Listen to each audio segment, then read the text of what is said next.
Olá! Hoje eu estou voltando com o Estude Viva. Vamos para o 5º capítulo. Esse capítulo é baseado no capítulo 17, item 2 do Evangelho segundo o Espiritismo, e que a gente já tem um vídeo, que é o Sede Perfeitos, quando ele fala da perfeição e tudo. Eu vou deixar o card depois aqui, mas a gente já estudou esse ponto aqui, tá? Na playlist do Evangelho.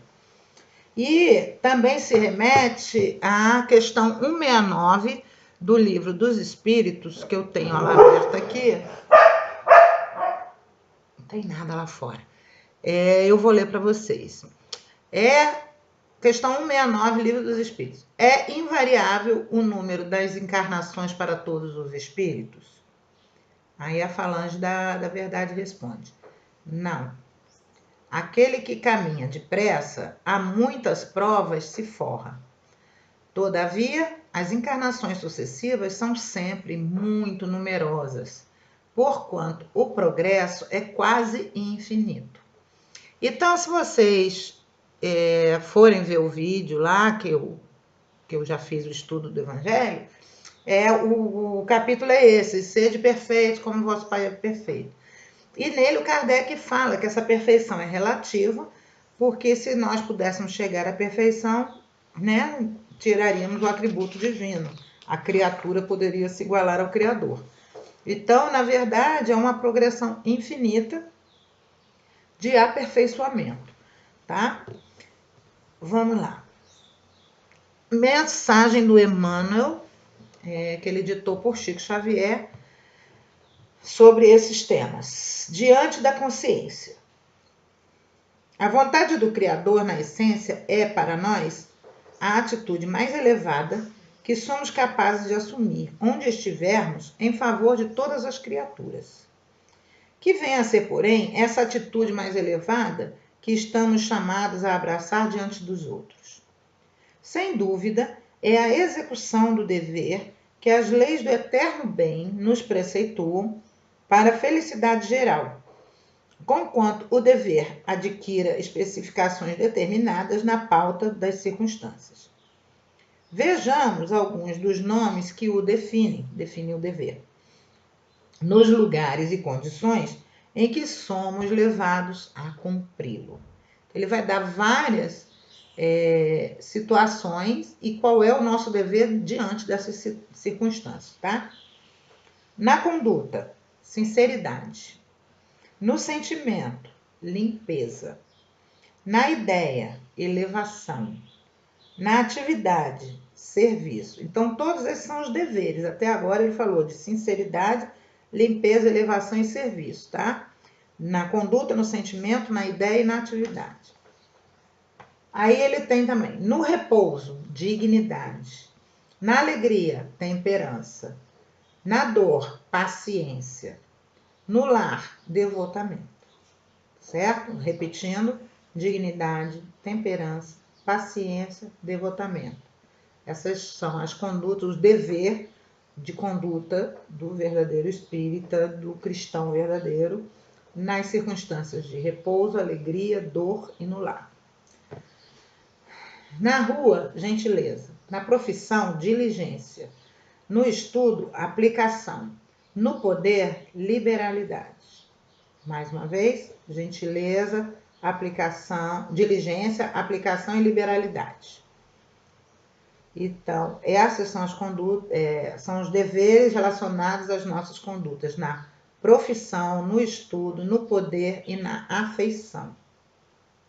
Errei. Na rua, que é a gentileza, na profissão, que é a diligência, no estudo, aplicação e no poder, liberalidade. Agora sim, na afeição, equilíbrio. Na corrigenda, misericórdia. Na ofensa, perdão. No direito, desprendimento. Esse tá difícil, hein? Então vamos lá. Equilíbrio, misericórdia, perdão e desprendimento. São nossos deveres nas seguintes circunstâncias: na afeição, na corrigenda, na ofensa e no direito. Na obrigação, resgate. Na posse, abnegação. Na carência, conformidade.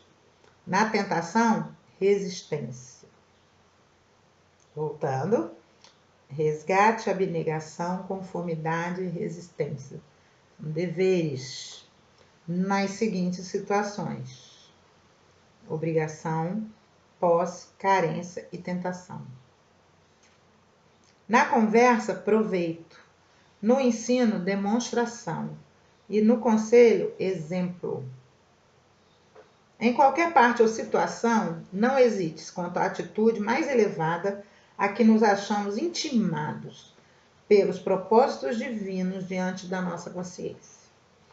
Para encontrá-la, basta que procures realizar o melhor de ti mesmo, a benefício dos outros, porquanto, onde e quando te esqueces de servir em auxílio ao próximo, aí surpreenderás a vontade de Deus, que, sustentando o bem de todos, nos atende ao anseio de paz e felicidade, conforme a paz e a felicidade que oferecemos a cada um.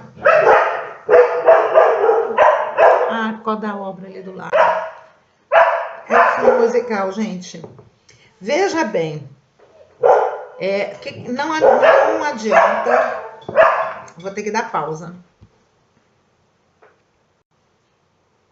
Voltando, vamos tentar. Ele fala, então, na conduta, sinceridade, no sentimento, limpeza, não termos sentimentos poluídos, sujos.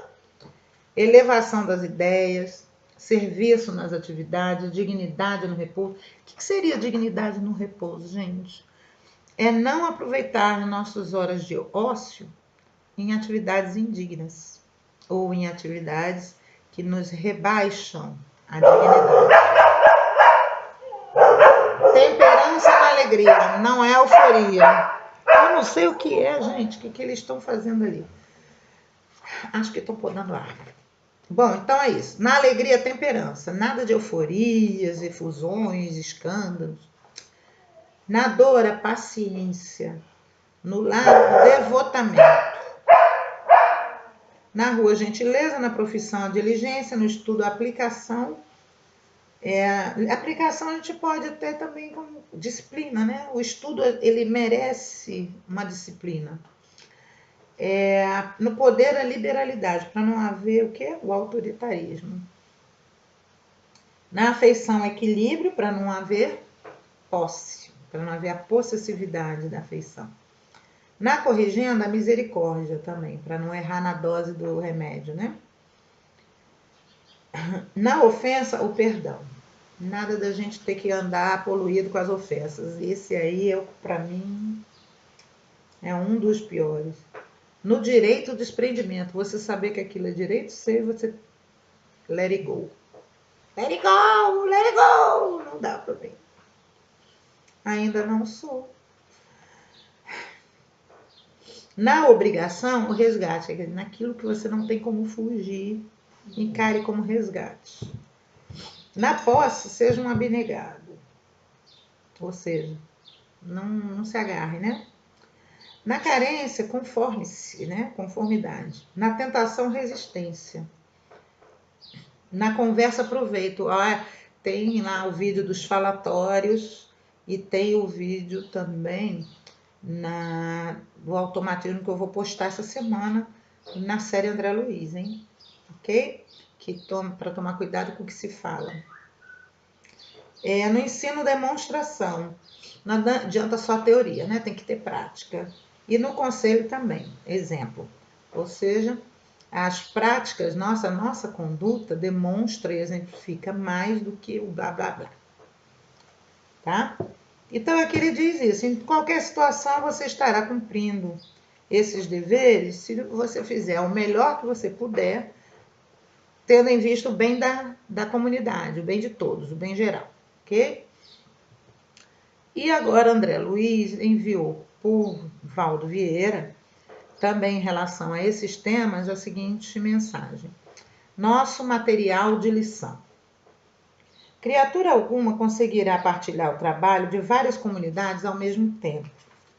Não obstante a pessoa, por seus atos, influir indiretamente no conjunto da humanidade. Ou seja, mesmo que você queira, você não consegue espontaneamente se meter em várias atividades e várias comunidades ao mesmo tempo. Alguma coisa você vai deixar para fazer, né? Porém, indiretamente, todos os nossos pensamentos, nossas palavras e nossas condutas, indiretamente, estão atuando em tudo. E isso também está no tal vídeo do automatismo que eu vou postar. Cada um de nós, estejamos encarnados ou não, em serviço na crosta, vive jungido a um grupo de companheiros que constituem laços do pretérito. Lindo, isso eu adoro, passarinho. Ou instrumentos da hora, junto dos quais somos convidados a educar a vida e o coração para uma existência maior. Ele está fazendo o melhor que ele pode no bem geral, olha. É meu fundo musical hoje. Semelhantes sócios de ideal parecer-nos-ão, às vezes, inadequados para nós. Mas é preciso considerar que, provavelmente, no conceito que fazem de nós, nos julgarão também impróprios para eles. Oi? Isso entra muito naquela coisa assim, nossa, mas eu tenho que trabalhar com esse tipo de gente para poder evoluir. E eles de lá estão olhando para a gente, nossa, mas eu tenho que trabalhar com aquilo ali para evoluir, né? Todos nós julgamos. É isso aí. Forçoso reconhecer que são agora o que são, como somos neste momento, o que temos sido até hoje. Então, todos nós somos resultado, né, de um processo. Eles são aquilo que eles são, resultado de um processo, nós somos o que somos, resultado de outro. E nós temos que olhar um para o outro como situações sempre transitórias. Estamos todos num processo evolutivo. As diretrizes divinas não nos reuniram por acaso uns com os outros. Não dispomos de recurso bastante para conhecer circunstancialmente os propósitos da justiça real. Eu também já falei sobre isso e acho que foi no estudo da prece, na questão da humildade para receber o que a providência mandar. Quando a gente faz a oração e a gente está aqui, a gente está sob o véu, né, da ilusão. Então, Deus e os benfeitores, eles têm mais noção do que a gente precisa do que nós mesmos. Porque a gente tem o véu do esquecimento e o véu da ilusão. Então, a gente não sabe os planos que nós mesmos traçamos antes de vir, as provas que nós mesmos pedimos para resgate e elevação. Ok? Então, a gente tem que ter a humildade de aceitar o que vem. E aí é que ele diz isso, né? Nós não temos os recursos bastantes para conhecer os propósitos da justiça real. Sabemos que nos concede o melhor, que sejamos capazes de receber para realizarmos o melhor, que possamos fazer na hora que passa. Usamos o amor que o Evangelho nos indica, a fim de que nos reduzam as deficiências recíprocas. Imperioso amá-los, quais se nos fossem familiares queridos. Isso aqui está falando de quê, gente? Dos nossos adversários de convivência, daquelas pessoas que nos são chatas de conviver, né? Que são os nossos pedrinhas nos nossos caminhos, né? Isso aqui serve muito para mim também. A gente atura muito, mas a gente também é aturado, é isso. Usemos o amor que o Evangelho nos indica a fim de que nos reduzam as deficiências recíprocas. Imperioso é amá-los, quais se fossem nos familiares queridos. Agradecer aos mais virtuosos o conforto com que nos alimentam a alma e auxiliar os que se nos mostrem menos seguros. Seguir o exemplo dos valorosos no dinamismo construtivo e apoiar os tíbios que tropeçam a cada passo na tarefa a desenvolver. Sentir-lhes os percalços, compartilhar-lhes os regozijos. Recolher a inspiração dos que acertam e amparar os que se transviam. Esse amparar os que se transviam, para mim, eu acho que é o pior, né? É o mais difícil, não é o pior, é uma dificuldade. Como a gente vai amparar um criminoso? A gente não está preparado para isso. A nossa sociedade está muito ainda no olho por olho, dente por dente, né?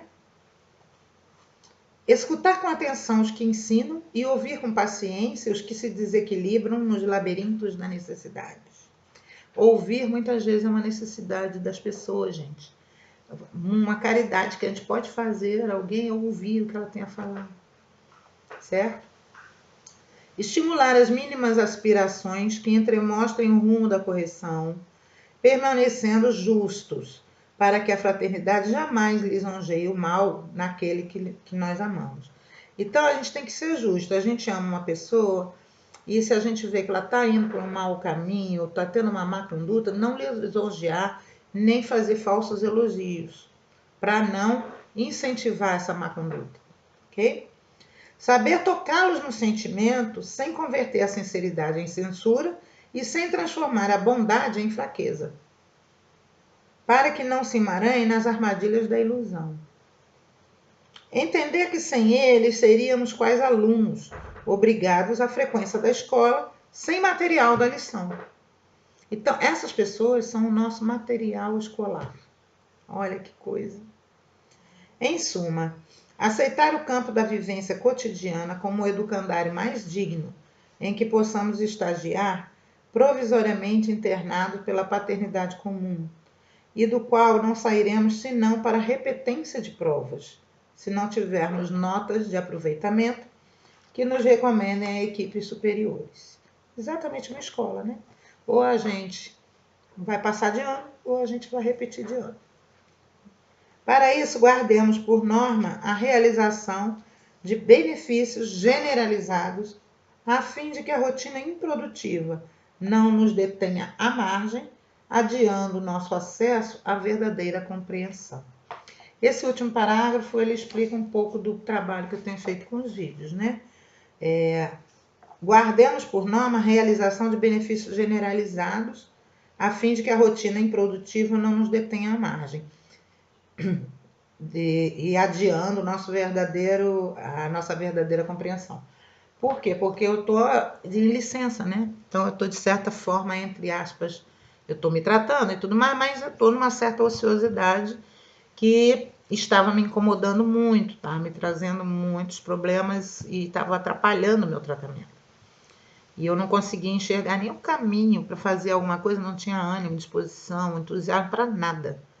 E numa das terapias eu comecei a falar sobre o espiritismo e a terapeuta percebeu que era um assunto que me estimulava. Por isso ela sugeriu que eu fizesse esse tipo de trabalho que eu estou fazendo, de leitura, de vídeo e tudo. Então eu resolvi assumir isso como uma terapia e com um trabalho mesmo, um compromisso.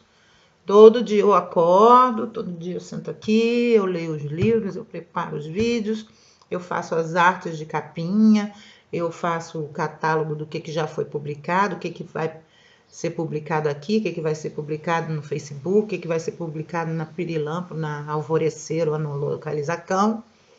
E tudo isso preenche o meu tempo e dá um sentido para algo que eu já não tinha mais, tá? Então é isso, gente. Tentando justamente é isso, fazer o melhor para todos, não para mim só. A partir do meu tratamento, eu tento ajudar outras pessoas. Eu não estou fazendo nada, porque se eu quisesse fazer só uma terapia para eu mesma ficar boa, bastava eu montar um quebra-cabeça de 5.000 peças aqui, que eu ia ficar que nem uma autista, né? Não ia pensar nos problemas e tudo. E eu adoro montar quebra-cabeça. Mas como o meu problema justamente era estar me sentindo inútil, eu tinha que fazer algo em que eu me sentisse útil para as pessoas, ainda que eu não esteja vendo muito resultado assim em termos de visualização, muita coisa. Uma vez ou outra recebo um feedback de uma ou outra pessoa falando de algum vídeo, de alguma mensagem que gostou muito, que foi importante num determinado momento, e é isso que me dá força para prosseguir, ok? Então, gente, continuando essa playlist de Estude Viva, tá? Semana que vem eu trago mais um estudo. Fiquem com Deus. Boa semana.